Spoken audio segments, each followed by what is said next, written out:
अध्यक्ष आहेत युटी जाधव आणि CEO जे आहेत वैभव हजारे यांनी दोघांनी संगनमताने ज्या वजन काट्यावरती बिले करून लाखो रुपयाचा भ्रष्टाचार केला आहे, तोच हा आटपाडीमधला विजयलक्ष्मी कॉटन मिलचा बंद पडलेला हा वजन काटा आहे. आणि या वजन काट्यावरती कचऱ्याचं वजन केलं आणि त्याची जी बिलं काढलेली आहेत तो हाच काटा आहे.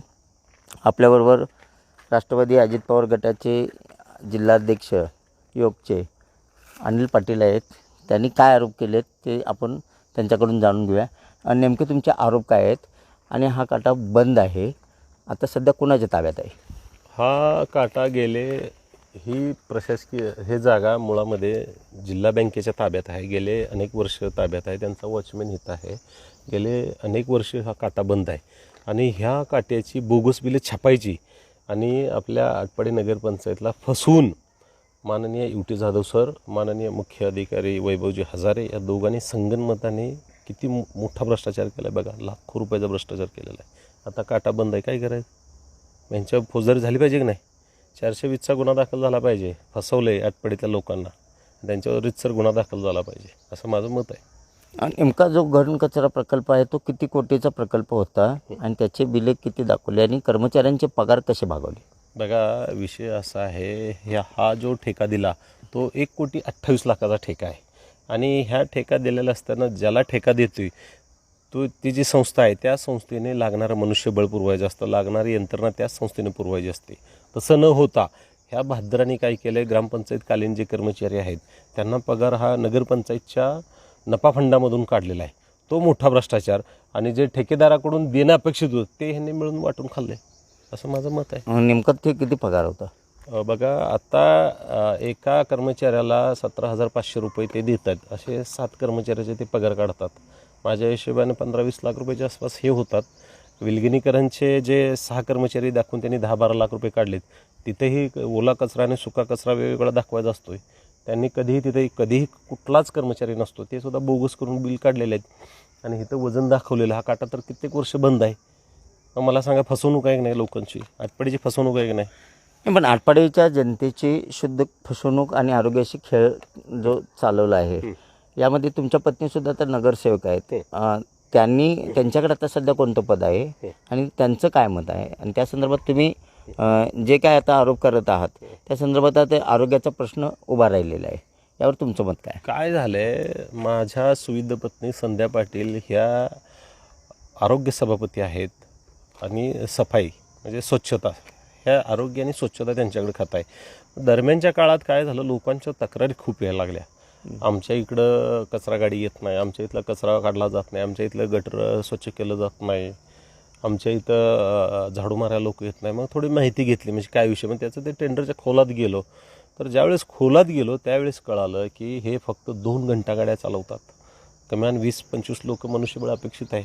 गटर कामगार स्वच्छ करणं, झाडू मारणं. यांनी भाद्रांनी काय केले, नगरपंचायतच्या 7 कर्मचारी हे जे 4-5 कर्मचारी घेऊन तेवढं चालवायचं आणि जे बिल निघते ते अर्धा वाटून खायचं.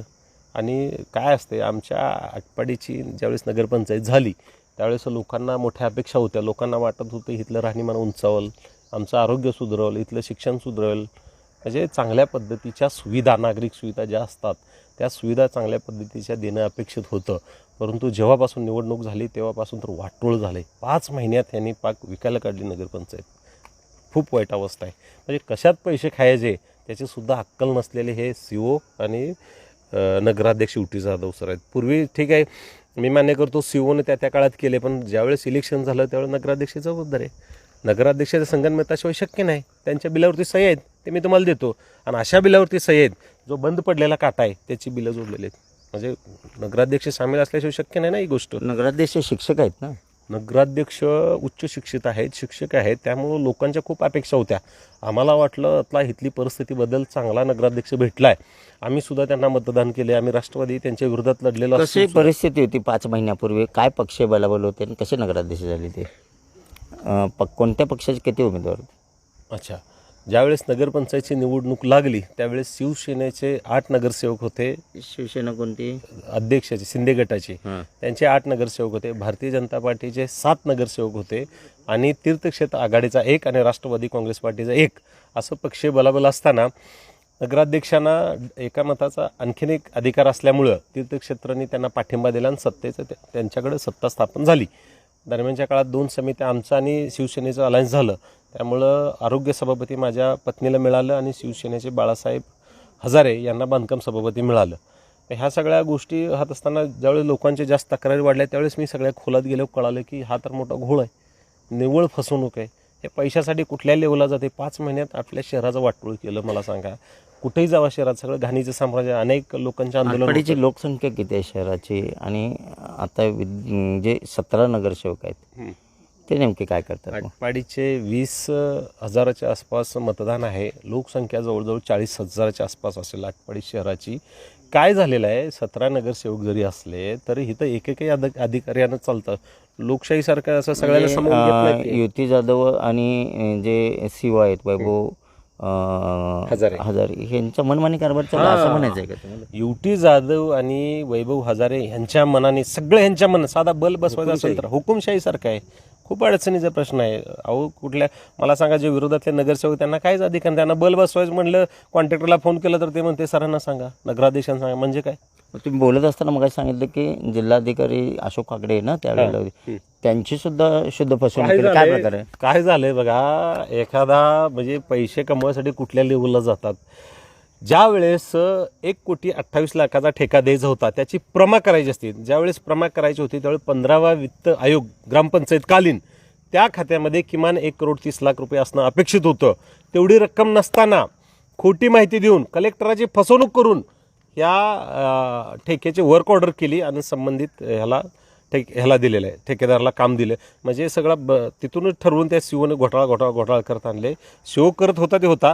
ज्यावेळेस नगराध्यक्ष झाले मला वाटलं इथं तर आता चांगल्या पद्धतीने अच्छा, म्हणजे प्रशासक राज्य होतं त्यावेळेला घोटाळा झाला. प्रशासक राज्य झाले संपल्यानंतर सुद्धा परत सातत्य. जी आता काय झालं, नगराध्यक्ष झाल्यानंतर मला अपेक्षित होतं, नगराध्यक्षांच्या निदर्शनात आणून दिलं होतं ही सगळा घोटाळा होतोय, तुम्ही त्याचं बिलं काढू नका. तरीसुद्धा त्यांनी बिलं काढली. सीओला तर मी मिटिंग घेऊन सांगितलं होतं. आम्ही माझ्या पत्नीनं सीओना ज्यावेळेस मिटिंग झाली त्यावेळेस सांगितलं होतं याचं ऑडिट करणं अपेक्षित आहे. ह्याच्यात खूप मोठा घोटाळा आहे. लोकांच्या अपेक्षा आहे शहर स्वच्छ राहिलं पाहिजे. नागरिकांच्या दैनंदिन जीवनामध्ये स्थानिक स्वराज्य संस्थेकडून चांगले सुविधा देणं अपेक्षित, तसं होत नाही.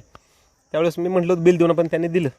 आता मला सांगा, हा जो वजन काटा आहे बंद आहे, किती वर्षापासून बंद आहे, कोणाच्या ताब्यात आहे? अनेक वर्षापासून बंद आहे. तसं पत्रही मला दिलेलं आहे. ज्यांची संस्था आहे त्यांनी पत्रही मला दिलेलं आहे. आणि हा वजन काटा हे संस्था फक्त जिल्हा बँकेच्या ताब्यात आहे. आता राज्यात तुमची सत्ता आहे, या संदर्भात दोन्ही उपमुख्यमंत्री असतील, मुख्यमंत्री असतील, यांना तुम्ही भेटून सांगणार आहात का? किंवा जिल्हा अधिकारी आहेत त्यांच्या संदर्भात ही गोष्ट कानावर घालणार आहेत का? काय करणार आहे नेमकं आता? निश्चितपणे येणाऱ्या 2 दिवसामध्ये माननीय कलेक्टर साहेबांना मी भेटणार आहे. इथली वस्तुस्थिती त्यांना सांगणार आहे आणि यांच्यावरती फौजदारी गुन्हे दाखल करा आणि दाखल करून जे भ्रष्टाचार झाला आहे त्या सगळा वसूल या दोघांच्याकडून करा अशी करणार आहे. आणि माननीय या राज्याचे मुख्यमंत्री देवाभाऊ यांना सुद्धा भेटणार आहे. माननीय उपमुख्यमंत्री एकनाथजी शिंदेसाहेब, माननीय आमच्या नेत्या सुनेत्राताई पवार यांना सुद्धा भेटून मी ही सगळी परिस्थिती कानावर घालणार आहे. आणि ह्या आमच्या आटपाडीच्या लोकांची निव्वळ फसवणूक झाली, आमच्या लोकांना गंडवलं गेले, याची आपण सखोल चौकशी करून यांच्यावरती फौजदारी गुन्हे दाखल करावेत अशी मी अपेक्षा करतो. जिल्हाधिकाऱ्यांना पण भेटून सांगणार आहे का? हो, आता 2 दिवसात जिल्हाधिकाऱ्यांना चालू भेटायला. काय शेवटचा अल्टिमेटम आणि इशारा देत आहे? मी जिल्हाधिकाऱ्यांना भेटून सांगणार आहे, फक्त 8 दिवसात ह्या सगळ्या गोष्टीची सखोल चौकशी नाही झाली तर राष्ट्रवादी काँग्रेस पार्टी आणि शिवसेना असे सोबत मिळून जनआंदोलन उभं करणार. नक्कीच आपण पाहू शकता, येणाऱ्या 8 दिवसामध्ये या संपूर्ण भ्रष्टाचाराची चौकशी होऊन त्यांच्यावर कायदेशीर कारवाई नाही केली तर त्या संदर्भात संपूर्ण आटपाडीमध्ये जनआंदोलन उभा करण्याचा इशारा अनिल पाटील यांनी दिलेला आहे. कॅमेरामन सुजित सोबत मी शंकर देवकुळे, आटपाडी, सांगली. मला तुमच्या कम्प्युटर स्किल्स अपग्रेड करायच्या आहे? दिशा कम्प्युटर इन्स्टिट्यूट घेऊन आले आहेत महा डिस्काउंट ऑफर. आता कोणताही कोर्स करा फक्त 1800 रुपयांमध्ये.